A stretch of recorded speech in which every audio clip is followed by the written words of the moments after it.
Prelims की तैयारी क्या है, उस मेंस की तैयारी का बच्चा है, उसका शिशु है। आपको मैं एक बात बता दूं कि प्रीलिम्स की तैयारी अकेला करने का कोई फ़ायदा नहीं। अगर आप अकेला प्रीलिम्स की तैयारी करोगे तो मैं थोड़ा सा रूड है, बट दिस इज ट्रुथ कि वो ज़ीरो लेवल पर चला जाएगा। कई बार हम प्लान करते हैं कि चलो हम फर्स्ट बार में एग्जाम्स को क्रैक कर दें, लेकिन किसी कारण से वो एग्ज़ाम रह जाता है। मेरा एक स्टूडेंट था जो इलाहाबाद सेंटर से एग्ज़ाम दे रहा था। उस बच्चे के दिमाग में बात बैठ गई कि 2:30 बजे एग्ज़ाम का सेकेंड सिटिंग का टाइमिंग 2:30 बजे से है। वो फील्ड में बैठा रहा, बाकी बच्चे जाते रहे, जाके पेपर देते रहे। सफलता बिल्कुल आपके लिए मुश्किल नहीं होगी, लेकिन आपको हमारे साथ तरीका बदलना पड़ेगा। अब वो तरीका क्या है?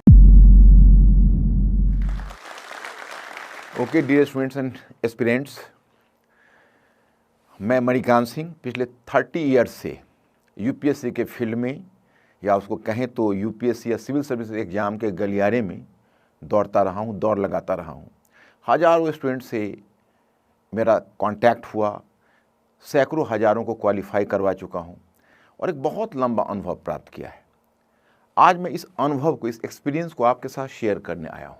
मेरा संदेश ये है आपके लिए कि अगर आप यूपीएससी सिविल सर्विसेज, यूपीएससी या सिविल सर्विसेज या स्टेट सर्विसेज किसी भी एग्जाम में आप क्वालिफाई करना चाहते हैं, तो आप इस बात को ध्यान रखिए कि आपको पढ़ने, लिखने और समझने का पूरा तरीका बदलना होगा। मैं एक नए अप्रोच के साथ आपके पास आया हूँ। देखिए, तैयारी का अब तक का जो अप्रोच रहा है उसको क्वांटिटेटिव अप्रोच कहते हैं। मैं आपके समक्ष एक दूसरे अप्रोच की चर्चा करूँगा, उसको क्वालिटेटिव अप्रोच बोलते हैं। और मेरा विश्वास है कि अगर आप इस पैराडाइम को अपनाएंगे तो आपको सफलता से कोई दूर नहीं कर सकता। तो पहले शुरू करते हैं सिविल सर्विसेज कि थोड़ा सा आपको पाठ्यक्रम की याद दिलाता हूँ। आप जानते हैं इस एग्जाम में 3 पार्ट होते हैं, प्रीलिम्स, मेंस, इंटरव्यू।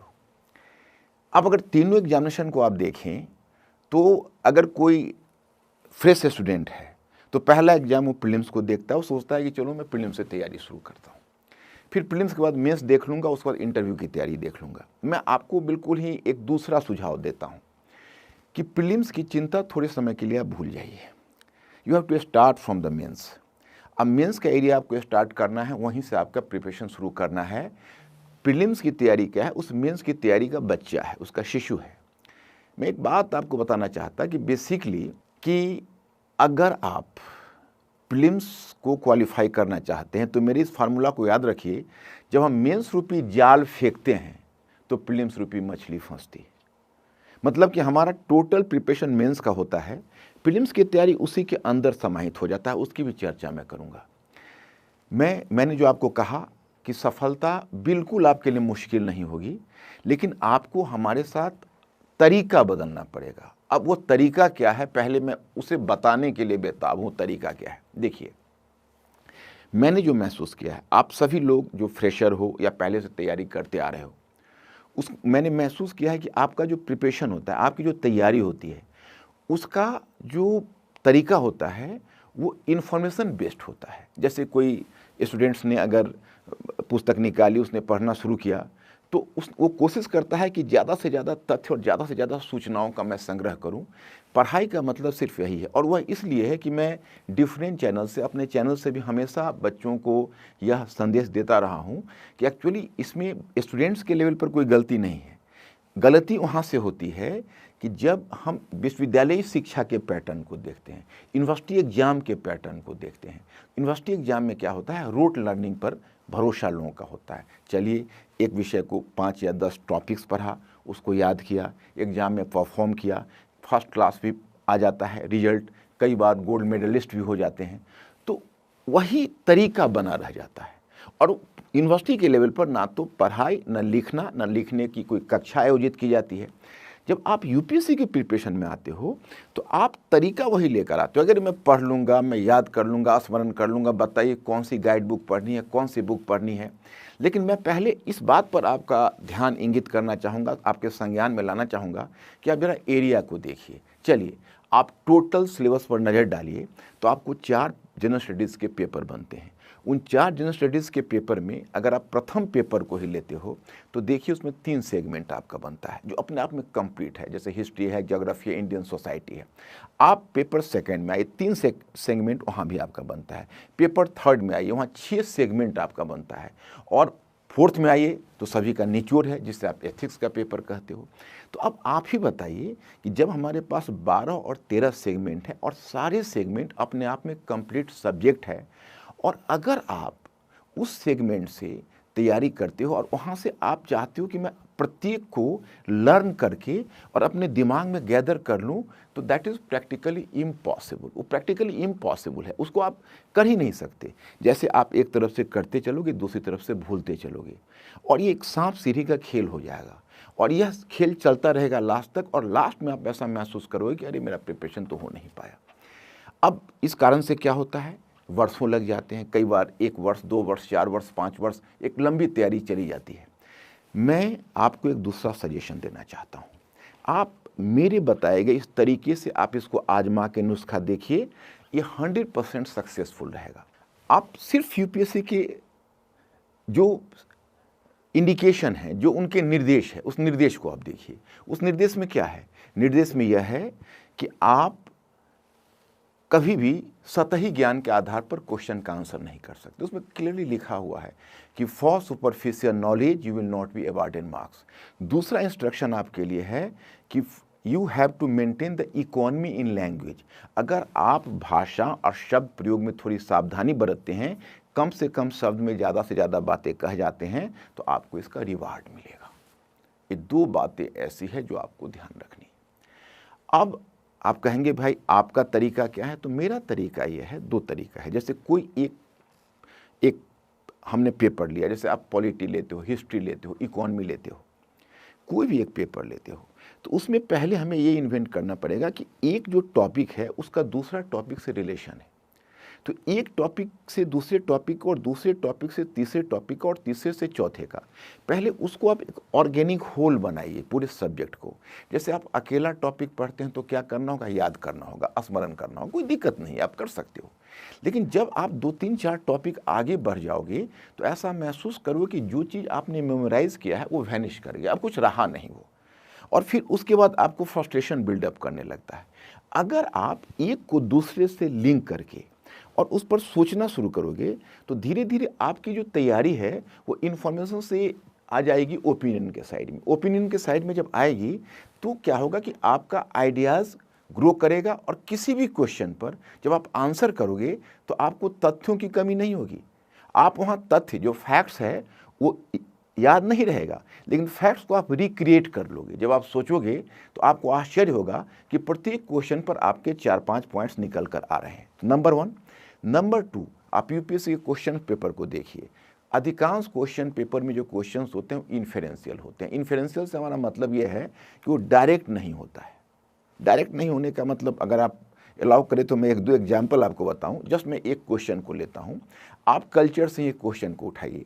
तो आपसे पूछते हैं कि प्राचीन यूनान, मिस्र और मेसोपोटामिया की सभ्यता की तुलना में भारतीय संस्कृति अविच्छिन्न रूप में चलती रही। मीन्स कि Indian culture continued uninterrupted even if we are just going to compare it with Egyptian, with Greek as well as Mesopotamian civilisation. तो ऐसा अगर वो क्वेश्चन डालते हैं तो बताइए, अब 4-4 देशों की आपको यात्रा करवा रहे हैं, और अगर आप किसी एक क्वेश्चन को आप आधार बना के लिखते हैं तो इतने सारे तथ्य आप कैसे जुटा सकते हैं? जरा सोचिए, नहीं जुटा सकते ना। लेकिन अगर आप सोचते हैं और एक सेगमेंट को दूसरे सेगमेंट से जोड़ पाते हैं, दूसरे को तीसरे से जोड़ पाते हैं, तो पहला स्टेज आपका पूरा हो जाता है। दूसरा स्टेज मेरा इंस्ट्रक्शन होगा कि एक विषय का लिंकेज आप दूसरे विषय से बनाइए। जैसे हिस्ट्री का लिंकेज आप इकोनॉमी से बनाइए, इकोनॉमी का पॉलिटी से बनाइए, पॉलिटी का टेक्नोलॉजी से बनाइए। तो क्या होगा, जब एक सेगमेंट से दूसरे सेगमेंट का आप के बीच अगर इंटीग्रेट करने में कामयाब हो जाते हो, दोनों को जोड़ने में कामयाब हो जाते हो, तो आपका ओपिनियन काफ़ी वाइड होता चला जाएगा। किसी भी क्वेश्चन पर आप बहुत अच्छा आंसर कर पाओगे, और सबसे बड़ी बात है कि बड़े कॉन्फिडेंट होकर आंसर कर पाओगे। तो ये तो हुआ मेरा तरीका, ये बहुत शर्तिया तरीका है। जैसे मैं एक उदाहरण आपको बताता हूँ। जैसे हम कॉन्स्टिट्यूशन पढ़ते हैं, ठीक है, पढ़ा बहुत अच्छी चीज़ है, उसमें हम प्रियम्बल प्रस्तावना पढ़ते हैं या सिटीजनशिप पढ़ते हैं, या उससे आगे फंडामेंटल राइट्स पढ़ते हैं, डायरेक्टिव प्रिंसिपल्स, या आप कह सकते हो सरकार के अंग या ऑर्गन्स ऑफ द स्टेट पढ़ते हैं। तो हम उसे पढ़ते हैं अवश्य हैं, लेकिन अब आप ही बताइए कि अगर वही चीज़ हम जब वर्ल्ड हिस्ट्री पढ़ते हैं, विश्व इतिहास पढ़ते हैं, तो हम अगर दुनिया में कॉन्स्टिट्यूशनलिज्म का विकास कैसे हुआ, अमेरिकन कॉन्स्टिट्यूशन कैसे आए, अमेरिकन कॉन्स्टिट्यूशन आने की परिस्थितियां क्या थी, ब्रिटिश कॉन्स्टिट्यूशन आने की परिस्थितियां क्या थी, और वहाँ से आगे बढ़ते हैं फिर कैसे यूरोप के बाकी देशों में कॉन्स्टिट्यूशन आया, फ्रेंच एवोल्यूशन ने क्या इम्पैक्ट उसमें पैदा किया, फर्स्ट वर्ल्ड वॉर ने क्या इम्पैक्ट पैदा किया, सेकेंड वर्ल्ड वॉर के बाद कैसे दुनिया में हर जगह कॉन्स्टिट्यूशन बन रहे थे, और तब उनके साथ हम भारतीय कॉन्स्टिट्यूशन को रख कर देखते हैं तो कितना शर्तिया रहेगा, कितना बढ़िया रहेगा, कितना सुपर नॉलेज हमें मिलेगा। और सबसे बड़ी बात है कि जब हम कॉन्स्टिट्यूशन पढ़ रहे होंगे तो हमें उसमें दिलचस्पी होगी, हमें इंटरेस्ट होगा, हम ज़्यादा उत्साहित होकर पढ़ पाएंगे। अन्यथा अगर हम पढ़ते भी हैं तो एक वासीपन जैसा आ जाता है कि अरे चलो एक रूटीन कोर्स कर रहे हैं, पढ़ रहे हैं, परंतु पता नहीं याद भी रहता है या फिर भूल जाऊँगा। तो ये तकनीकी मैं आपको बताना चाहता हूँ, जिसको आप आजमा के देखिए, बहुत अच्छा रहेगा। अब यहाँ पर दूसरी बात मैं बताता हूँ कि आपके दिमाग में सवाल होगा कि भाई प्रीलिम्स का प्रिपरेशन कैसे करें। तो प्रीलिम्स के प्रिपरेशन के बारे में बताऊंगा कि जैसे आप मेंस का प्रिपरेशन कर रहे हो तो एक वाइडर नॉलेज आपको मिल रहा है, और उस वाइडर नॉलेज के बीच ही आप थोड़ा सा प्रीलिम्स में इन्फॉर्मेशन के प्रति कॉन्शियस हो जाओ। तो इन्फॉर्मेशन के प्रति थोड़ा आप कॉन्शियस होंगे तो आपको मैं एक बात बता दूं कि प्रीलिम्स की तैयारी अकेला करने का कोई फ़ायदा नहीं। अगर आप अकेला प्रीलिम्स की तैयारी करोगे तो मैं थोड़ा सा रूड है, बट दिस इज ट्रुथ, कि वो ज़ीरो लेवल पर चला जाएगा, क्योंकि उससे आप कोई क्वेश्चन सॉल्व ही नहीं कर पाओगे। हाँ, अगर आप प्रीलिम्स का तैयारी करना चाहते हो, जो करना चाहिए आपको, तो पहले आप मेंस की तैयारी करो। जैसे आप पॉलिटी पढ़ रहे हो तो मेंस के पॉइंट ऑफ व्यू से उसको पढ़ लो, और तब प्रीलिम्स पॉइंट ऑफ व्यू से कुछ डेटा को एक्स्ट्रा देख लो।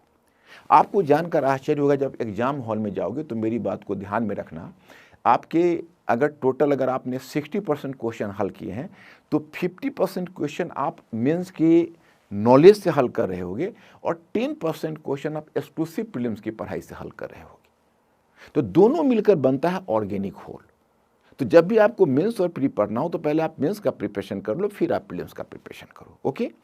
तीसरी बात, हम इसमें आपको यह बताना चाहेंगे कि इसमें एक रणनीति बहुत इंपॉर्टेंट होती है, रणनीति बहुत ज़्यादा इंपॉर्टेंट होती है। लेकिन रणनीति के बाद, जैसे हम पूरी तैयारी हमने कर ली, उसके बाद हमें क्या चाहिए, ज़रा उसको सोचिए उसके बाद, क्योंकि उसमें फिर हमारे व्यक्तित्व और व्यक्तित्व में अंतर आ जाता है। कई बार हम प्लान करते हैं कि चलो हम फर्स्ट बार में एग्जामिनेशन को क्रैक कर दें, कोशिश करते हैं, ईमानदार कोशिश करते हैं, हमें योग्यता भी है, लेकिन किसी कारण से वो एग्ज़ाम रह जाता है। तो अब डिपेंड करता है कि उस एडवर्सिटी के समय हम अपने पेशेंस को कितना बना कर रख सकते हैं, क्योंकि अगर वहाँ हम पेशेंस को बना कर नहीं रख सकेंगे तो हम मिस कर जाएंगे। हो सकता है कि एक बार में हमें धक्का लगे, फिर दोबारा हम संभल ना सके। ऐसे भी स्टूडेंट्स हैं जो 3-3 बार धक्के लगे। जैसे मैं 1-2-3 आपसे एक्सपीरियंस शेयर करना चाहूँगा, और शायद इस एक्सपीरियंस से आपको थोड़ा मोटिवेशन मिले। मेरा एक स्टूडेंट था जो इलाहाबाद सेंटर से एग्ज़ाम दे रहा था। वो करीब 2 बजे के करीब, आप तो जानते हो कि सेकेंड सिटिंग 2 से 5 के करीब होता है, तो उस बच्चे के दिमाग में बात बैठ गई कि 2:30 बजे एग्ज़ाम का सेकेंड सिटिंग का टाइमिंग 2:30 बजे से है। वो फील्ड में बैठा रहा, बाकी बच्चे जाते रहे, जाके पेपर देते रहे, और वो ये सोच रहा था कि पता नहीं ये बच्चे लोग इतना कॉन्शियस क्यों है, हाफ एन आवर पहले क्यों इन कर रहे हैं, और वो 2:30 बजे इन किया। तब इन्विजिलेटर ने उसको रोक दिया, बोला कि नहीं, यू आर नॉट अलाउड। अब सोचिए, इसने सारे जीएस के पेपर दे दिए थे, ऑप्शनल के पेपर में उसके साथ इस तरह का धोखा हो गया, और पता नहीं उसके दिमाग में कैसी इस तरह की बात आ गई।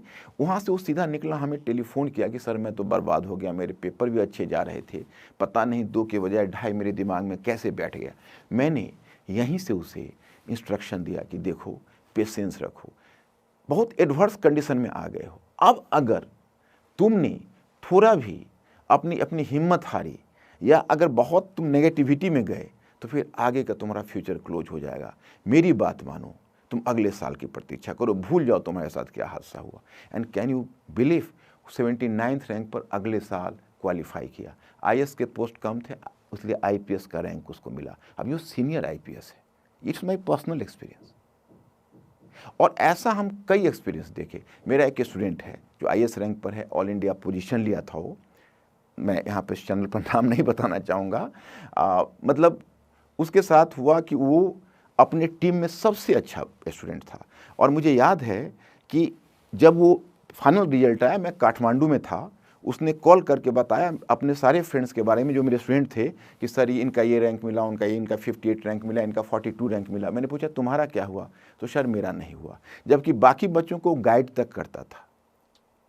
और उसके अगले वर्ष जब मेंस में बैठता है तो मेंस में डिस्क्वालीफाई हो जाता है। जब मेंस में डिस्क्वालीफाई होता है तो मुझसे मिलने भी नहीं आता है, शायद अपना पेशेंस खो देता है। मैंने फ़ोन किया, मैंने कहा आओ मुझसे मिलने। वो आया, उसका नंबर मेरे पास था, वो मेरा बहुत निकटस्थ बच्चा था।